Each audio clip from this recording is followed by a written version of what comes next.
So they started work on the loop and finished it in early 1897, and it was a success. It made trains much easier to get up and down the mountain.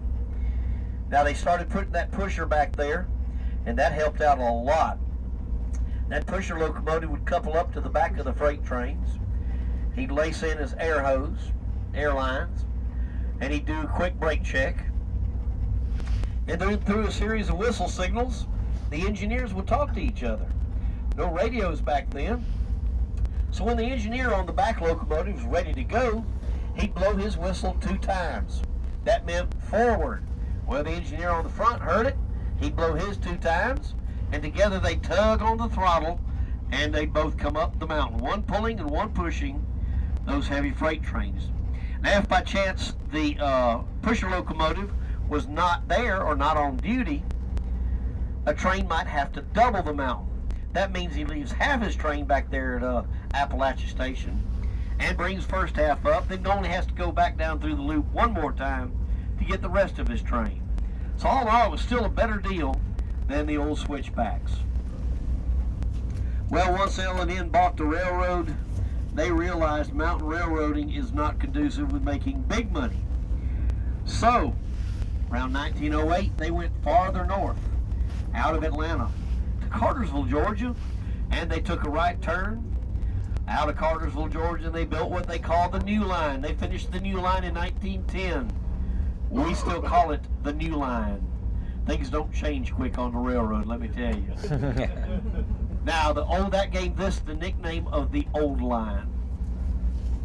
Now, the nickname for this route was the Hook and Eye route. What you are riding through right now was what they called the eye, like the eye of a needle. The hook was down in Tate, Georgia, where they had a very sharp, almost 90-degree turn around some of the marble mines. Well, they have since straightened that hook up. It's not near as sharp a turn, but they had a 5-mile-an-hour speed restriction on that hook and always had a 10-mile-an-hour speed restriction here in the loop. Now, loops used to be a popular way to get railroads up mountains. However, in the mid-1900s, tunneling technology became a lot better and a lot easier, so they started making more tunnels. And right now, there's only 4 loops left in America. You are in one of 4 right now. We call this the Bald Mountain Loop or Hiwassee Loop. Now, if you go out to Colorado, there's a very neat loop out there called the the Golden Colorado. Somewhere out there, they have a little tourist train on their loop. They use steam locomotives on theirs. And out in California, you got 2 very busy loops. The Tehachapi Loop, built by Santa Fe Railroad, and the Williams Loop, built by the Western Pacific. All right, here we are coming into the bald spot. As you can see, the trees are thinning out, and the kudzu has taken over. So we're going to pass one big tree and have an open spot, open view, all the way across the Hiwassee Gorge here in just a moment. If I get your cameras ready, get to a window. Car number 1, you should just about be there and listen. There we go, our conductor up front. Clear view of car number 1. All right, car number 2. We're going to pass that last big tree right by the tracks. Right there. And here comes your beautiful view across the river there. That was spectacular about a month ago with all the leaves. They were behaved very well this year. All right, car number 3. As you can see, the river's a lot further down than what it was. Enjoy that view from car 3 on the left there. All right, car number 4, you're turning the loop. Enjoy that beautiful view across the gorge while the rest of us stare at kudzu. Car number 5 coming through the bald spot of Bald Mountain, Tennessee. Now then, next we're going to go underneath a great big wooden trestle. Well, that trestle is what ties the loop together. First we go underneath it, and then we loop around the top of the tracks, and we go on top of the very same trestle. Now, if we were a freight train with 68 cars or more, we would actually loop over ourselves. And I had that opportunity several years ago. I was a conductor on what we called a hopper train. Back in the day, we would store coal hoppers for TVA. See, as TVA started phasing out some of their coal plants that they converted to natural gas, they wound up with a few hundred extra coal hoppers. And we happened to have a few hundred extra feet of track in our yard at Copperhill, so we stored them for them. So when me and the engineer were on top of this trestle, we looked down, and there was our own train going right beneath us, right at this trestle right here. So here we go underneath the loop trestle. All right, everybody in the dome's duck. Yeah. We made it last weekend. We ought to make it this weekend. So the loop trestle is what ties the loop together. Now in a few minutes, we're going to be on top of that very same trestle.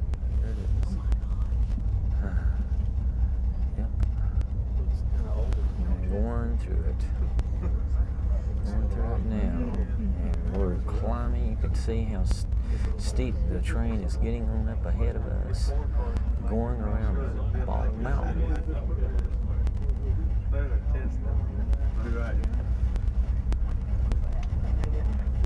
And we just keep going to the right. Unlike in NASCAR racing where everything goes left. We'll be going right. All right, if you're on the left side and you look down a little bit, you're going to see a set of railroad tracks. Now you'll see them a little bit better as we progress. Now Mr. Harvey told me what they would do with the new kids. They called them cubs, either cub trainmen, cub flagmen, brakemen. Those cubs would look out for the first time on this loop, and they look down there and go, wait a minute, whose railroad is that down there? And they would look at him and go, don't you know anything? That's where Southern Railway comes through, dummy. It ain't. That's where you were about 5 minutes ago. Because as we loop around the mountain, we spiral up the mountain, and the tracks parallel each other for about a quarter mile. So the next time we go through the bald spot, you'll be able to look straight down and see the tracks you were on the first time you came through it. And that'll happen in just a few moments. But it's always neat. Same deal applies for a long train. That 82-car hopper train, as the locomotives were here, the end of the train was down there. That's very neat to see your own train like that. They actually have a video of that on YouTube. But TVA has either scrapped or sold off the extra coal hoppers. That someone we don't have a lot of storage. If you know anybody that has a lot of train cars that need storage, we got a great track, a great yard for it. We'll only charge, I don't know, $3 a day. How about that? All right, so now as you can see, the kudzu is taking over once again. And here we go, our second pass. Car 1, look out across that river and look straight down. You'll see the tracks you were on the first time. And we'll look over here and look down. Car number 2, here comes our turn. I keep banging the camera up against the window over here. I don't realize it's so as it closed. That's where you were a few minutes ago. And enjoy that view across the river. Can you see? Car number 3, your turn in the ball spot right now. Yep. And we were just down there.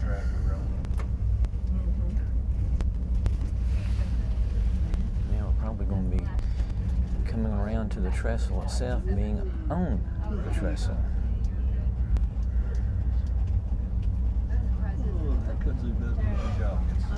And we are still climbing. You can see the angle of the cars as we come around.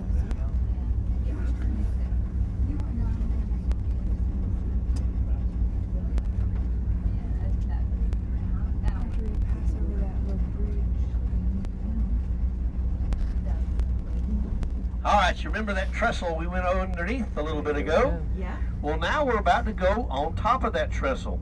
Now it doesn't matter what side you're sitting on, left or right.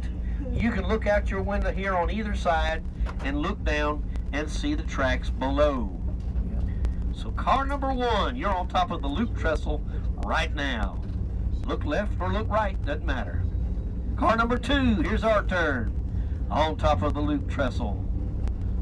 Car number 3, Here we go. on top of the trestle. Look out and look down. Car number 4, you're on top of the loop trestle. Oh, wow. Got either side there to the tracks below. And car number 5, There's the tracks your turn below. on top of the loop trestle. Look out left windows or right windows. That's where we were a few minutes ago, underneath the loop trestle. Yep, there it was. The Appalachia Powerhouse. And if you look at the dam real carefully, look to the far right. In the shadows, you'll see a big gray pipe. That is that 16-foot diameter pipe that brings the water off the bottom of Lake Appalachia into the tunnel. The tunnel actually goes under our tracks, and the length of the tunnel is 8.6 miles. So just about 9 miles between the dam and the powerhouse. Now the dam and the lake are actually in North Carolina. So the state line's about halfway between here and there. So right there is where the Hiwassee River comes into the state of Tennessee. As you can see, there's no cities around there. It's a very clean river coming out of the mountains of North Carolina and stays that way all the way to the Tennessee River. Now y'all rode a good time. You can see that old pipe pretty good on that right side because all the leaves are off the trees. Now then, that was a huge project. They had so many raw materials coming in for the building of the dam, the powerhouse, the pipeway. They had to build their own railroad yard. And right ahead of us up here, we're going to see that rail yard. It's called Farner Yard. But now when TVA started planning for the project, they started hiring folks in the end of 1939. In this region of America, they were still under the grips of the Great Depression in a lot of places. So if you could get a job, you were doing pretty good. But if you could get a job with TVA, you were doing even better. They paid well for the time being, and they also provided very nice housing for you.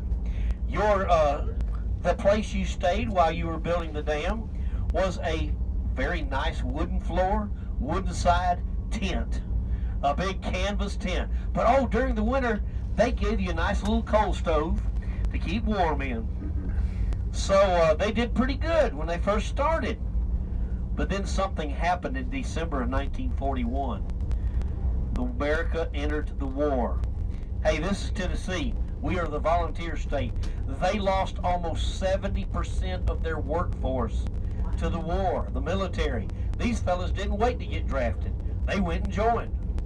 So they had to hire some more people. Well, they had a magic list from the draft board called 4F. Now these guys were guys that had maybe vision problems or hearing problems. They weren't going to be drafted, but they could still work. So they went all through this region, hired those guys, found some older guys, brought them out of retirement, found some younger guys, brought them out of school, and they still finished the project only 2 months behind. Originally supposed to be finished in October of 43. It was fully operational in December of 43. Now you look over here, that's where the old rail yard was. So if they needed something at the dam, they offloaded it and drove down that road. Well, after the war, they paved that road all the way up to Highway 68. So what do you think we named that road that goes down to the dam? You darn right it's the damn road. It says so right up there at 68. Now, See, I please told do it you. correctly. This is a family show. Now you saw where the gate was closed. TVA used to leave that gate open in the spring, summer, and fall. You could drive down there, drive under that huge pipe, Yeah. until one day some nut decided it would be funny to shoot a hole in that pipe. Well, TVA promptly patched the hole and locked that gate. I don't know about you, but I ain't going through a locked gate that says TVA on it. All right, we're coming into the little community of Farner, Tennessee. This is kind of our halfway point. This is where we get out of the mountain railroading and into the nice rolling hillsides and mountain views of southeast Tennessee. Now, Farner is our halfway point for our short trip that we'll do tomorrow. But today, you're going to keep sailing right on through Farner. Don't blink, you might miss it. The one thing, Farner used to have a fairly big pasture depot, and it was used extensively because there was a small college here in Farner, small private college. And the vast majority of the students got here by railroad. But in the mid-1950s, L&N discontinued the passenger train on this line, so they didn't have any more. Now the depot stayed active. Mr. Harvey can remember the station agent here, even knows where he lives down the tracks there. But eventually they tore the depot down, and all that's left is the old Farner depot sign that we're going to see on a gentleman's house up here. When they tore the depot down, his father or grandfather obtained the sign, and we started our pasture trips in '06. He nailed it up the side of his house. Let everybody know you're in beautiful downtown Farner, Tennessee.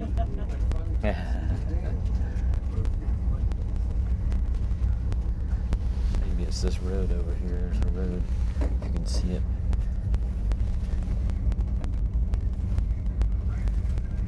Out over here. Right there's the town of Farner. Like he said, don't blink or you'll miss it. All right, so from this point on down toward Copperhill, we're going to forego any more narration. Ain't a whole lot to see except the beautiful farmlands and faraway mountains here. But we'll talk to you again as we get closer to Copperhill, and we'll talk about our stop in Copperhill, talk about some of the restaurants, some of the stores there in town that you can visit. In the meantime, enjoy the beautiful views of the southeast Tennessee's rolling hills and mountain vistas. Thank you very much. You can definitely tell that we have topped the mountain and are coming down, because as you can tell from the tops of the cars in front of us, we are at a decline, going downhill from this point up. And of course, I'm sure we'll bottom out and level off before we get into Copperhill. But anyway, we're coming down through here, and I'm sure, like I told Teresa, they had to give it a lot of power coming up the mountain, coming over Ball Mountain in the loop. But now they're probably having to hold the brakes on to keep us slowed down coming down the mountain. Not much to see out here. Like you said, rolling hills and all. Pretty much it.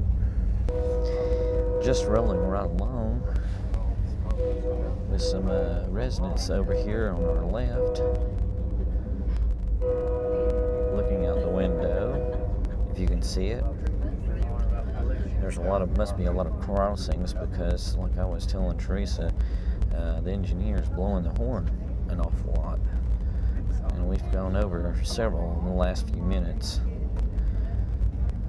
But just like the host was saying, got mostly just rolling hills and pastures down here. Yeah. At least on this side anyway. If you can see for that sun is very bright over here. Well, as you can tell, the fog has burned off. We got partially blue skies. I think it's probably warming up, because it feels pretty good in here right now. I don't know what it feels like outside, but we're probably not too far from Copperhill, and we're both getting pretty hungry, so hopefully we'll be there soon. I'm trying to decide where to eat. They gave us a list of the restaurants and addresses of where they're at, and even a menu of what restaurants have. So we'll be stopping here shortly and getting some food. We are now in Copperhill, Tennessee. We made it into town a little while ago, and we just got through lunch here at a place called Kenny's Pizza and Subs, and we just had a meal in there. Really good meal. In fact, is so good that the train workers actually come over from the train we were on and ate in there themselves. They knew about this place and eat in there quite often, so it must be pretty good because they go in there and eat too, the whole crew of them. But yeah, we made it over here. We're actually just over the state line in McCaysville, Georgia, and we're now just going to mosey around here, around town for a little bit and see what kind of shops my wife can find to spend money in, and just kind of tour around for a little bit because we still got about an hour before the train departs to go back up into Tennessee. So come along and join us if you will. By the way, this is the Masonic Lodge here in McCaysville, and it's just barely inside the Georgia line. Masonic Temple, I don't know what number it is, but it's right there in the corner of that building. Thought that was an interesting since I'm a Mason myself.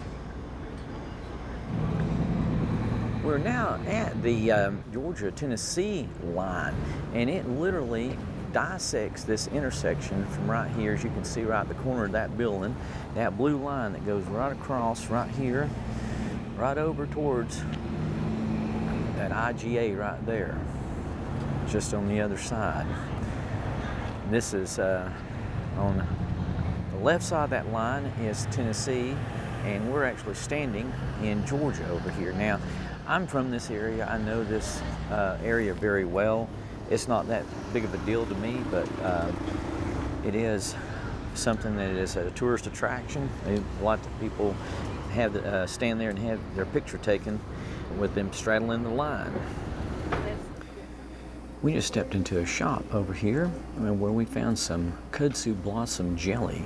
They were telling us about that on the train on the way down here, and they say it's really good, very unusual, never heard of it myself, but people must really like it because we just stopped at another shop to see if they actually had it, and they didn't, unfortunately. So we walked on down the street and found this other shop that had it here. They actually have the small jars of it and the larger jars of it. Teresa got one of them. Plus they also have some sort of perfume that she had actually got made of kudzu blossom as well. And here in this same shop, we've got the Georgia-Tennessee line that cuts right through the middle of it. Goes right through here. So right now we are standing in Tennessee, as you can see by the Tennessee line or plate. Can't talk. Now we are standing in Georgia, Fannin County, Georgia. Well, we're coming back to the train now, standing across the street from it, fixing to board. The train will be pulling out of here around 2:30. And this is a better shot of the train from this morning because it was so foggy this morning you couldn't hardly see anything. So thought I'd get out here and get another shot of the train on the outside before we started getting in and making our way back up to the dome car that we were in, which is on the very front. You can't hardly see it from here. I'll get another shot of it here. And there's the dome car, and it's way up there towards the front. It's the second one up. Not that orange one, but that one next to it. We're now back in the car, the dome car that we rode up in, and this is what it looks like from the inside. I never did get any pictures of it from the inside, so we're actually sitting in the back. We were sitting across the aisle and facing the other way, so we were right on the very front of it coming up. Now we're at the very back of it, facing back the other way, but we're on the front end of the train this time. But this is what it looks like. We are now departing Copperhill, Tennessee. We are pulling out of, well, I wouldn't say the station, but the platform where we disembarked and re-embarked at, and heading out of town.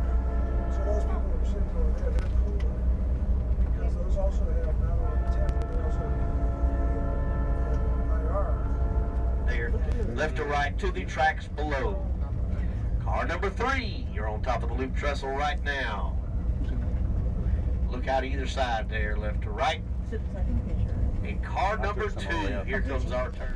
We are now looking out there. All right, here we go underneath and the loop looking at trestle, the loop right. trestle. Up out here. now, locomotive's going underneath it. Yep, right there. So there's car 5 going underneath the loop trestle now.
And it was featured on this rather unfortunate movie in the 1970s called Deliverance. Do not worry, Deliverance was not filmed on the Hiwassee River.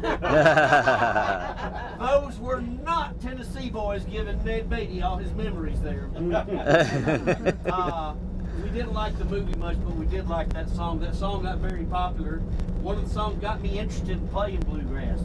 Heard a lot of good bluegrass back then. That song actually made the top 10 to American Top 40 in I think 1972, and I can remember as a young teenager hearing it on the popular radio stations. Why, you could hear rock and roll, you could hear bluegrass, you could hear Motown, country rock, disco.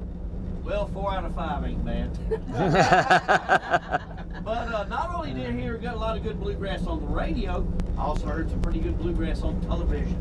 My favorite television programs, y'all probably remember good old Grandpa Jones, that old claw hammer banjo on. Yee-haw!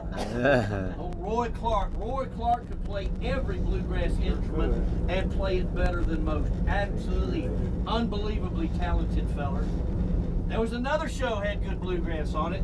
Andy Griffin, when them Darling boys would come down there. Paul Darling, his empty whiskey jug, them 4 boys, and his daughter Charlene. Daddy, don't play that, it makes me cry. Them Darlings were some pretty darn good pickers.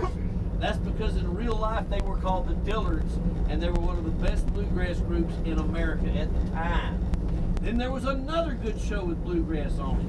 Now this show, I'm going to play a few notes from the first part of this show's theme song. And I'll bet if you remember that show and that song, you probably remember all the words to it. So help me sing along when I start singing, if you remember this one right here now.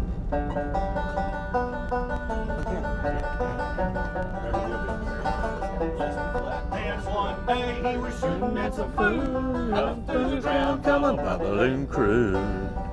Oil that is. Black gold. Texas tea. Well, the first So you know, old Jed's a millionaire. Them folks said, Jed, move away from there. And California says, what you ought to be. And they loaded up the drug and they built to Beverly Hills, that is. When swimming pools, movie stars. Ellie Mae.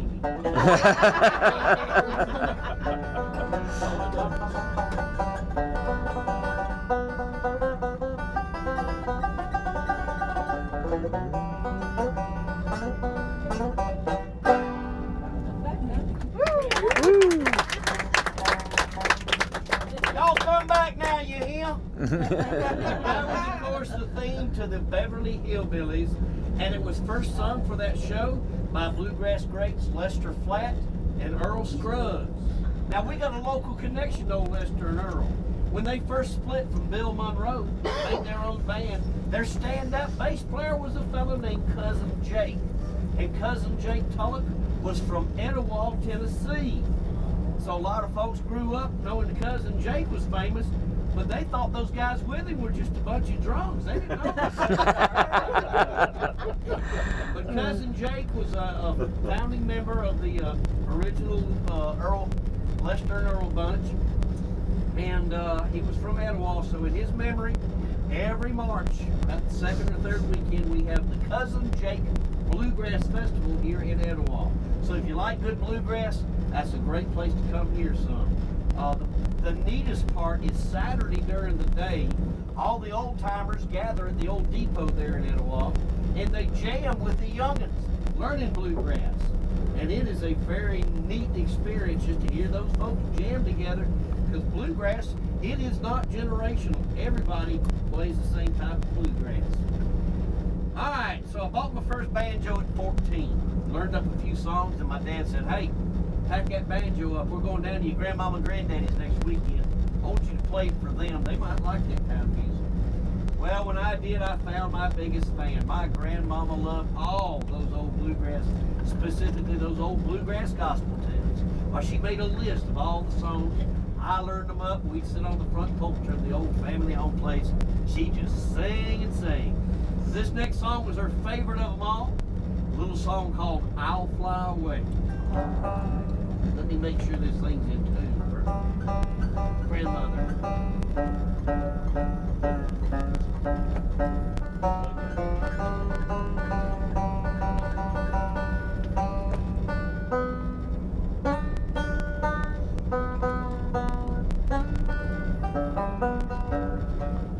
My G string keeps coming apart. There we go. Alright, y'all remember to help me sing, because as we're going north, my voice is going south here. One glad morning, when this life is over, I'll fly away to the land of our celestial shore. I'll fly away.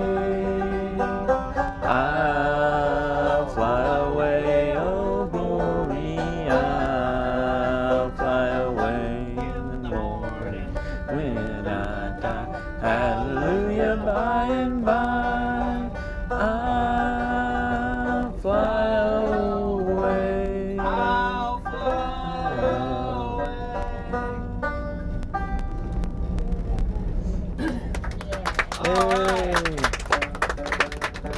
How about one more? Yeah. All right. How about This two next more? song I kind of learned later in life. You see, I grew up around the big metropolis of Atlanta, Georgia. But in the fall of 2001, I had all I could stand of Atlanta traffic, and I had to get out of there. We moved up near Chattanooga. Not only did I get stuck in that traffic, y'all understand, not only did I get stuck in it like everybody else, I had to work in it. I'm a retired firefighter from Cobb County, Georgia. So if there was ever a bad wreck on I-75 north of Kennesaw, Georgia, that was us, good old Engine 11. We'd wave the Channel 2 news chopper on the way by.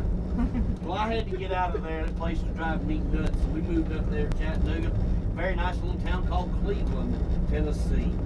Once we settled in Cleveland, we found the church home we liked. We joined that church, and the day we joined, one of the deacons drew me aside. He said, "Fella, I heard something bad about you. We got to talk." He drew me aside. I said, "Sir, what did you hear bad about?" He said, "Well, I heard you moved here from Georgia." Now, the whole time he's talking to me, he dresses a little different than the average churchgoer. On Sunday mornings, he wears a very nice orange jacket. He has an orange and white checkered silk tie. And he's even got little orange cufflinks with a little white tee. He said, "Fella, I heard you moved here from Georgia, but I heard you play the banjo. That's all right up here." I said, "Sir, what are we getting at here?" He said, "Look, I just want to make sure you know about the law of bluegrass in Tennessee." I said, "Sir, I've never heard of such a thing." He said, "Oh, there is something in the law. Let me tell you that right now, young man. That law clearly states that if you move into the great state of Tennessee, medium state in this country, and you play any of the bluegrass instruments, then fella, you got 30 days to learn a brand new song. Yeah. What song do you think he's talking about? Rocky Top. I was born and raised on Rocky Top, Alabama, Tennessee. Ain't no smoke on Rocky Top, ain't no cell phone bill. Once I had a girl on Rocky Top, half her the other half cat. While it was me, was she that Sony Pop, I still dream about that. Rocky Top Will always be home sweet home to me. Good on Rocky Top, Rocky Top, Tennessee, Rocky Top, Tennessee.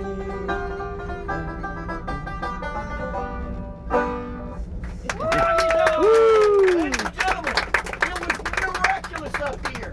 About a month ago, God was so happy that Tennessee beat Alabama, he turned every leaf orange. There's no red leaves out here. Y'all enjoy your trip. Well, that wraps up our trip from Delano, Tennessee, down to Copperhill, Tennessee, over the famous Hiwassee Loop on our excursion, the Copperhill Express. And we're going to end the video here. I know I didn't get much footage from the train on the way back, but most of that footage we'd already seen, and we was already on the optimum side of the train to actually get a lot of that because of the fact that we were on the river a good portion of the time going down. They made us swap places, swap sides on the way back, but we'd already seen most of the points of interest. Some of the points of interest that we did see that we didn't get filmed, we're probably going to come back and film those on another little excursion up here ourselves anyway. So with that said, we're going to bring this video to a close. Thanks so much for watching, everyone. We hope you enjoyed coming along with us on the high iron from Delano to Copperhill, Tennessee on the Copperhill Special. If you did, please give it a like and consider subscribing for more similar content. And don't forget to hit that notification bell at the top to be notified when we upload new videos. You can keep up with us on our Facebook and Instagram pages. We'll leave links to those sites in the description below. Also, if you really like our content, please consider donating a few bucks a month through our Patreon page to help us out with travel expenses. I'll leave a link to that site in the description below as well. Again, thanks so much for watching. God bless, and we'll see you in our next video.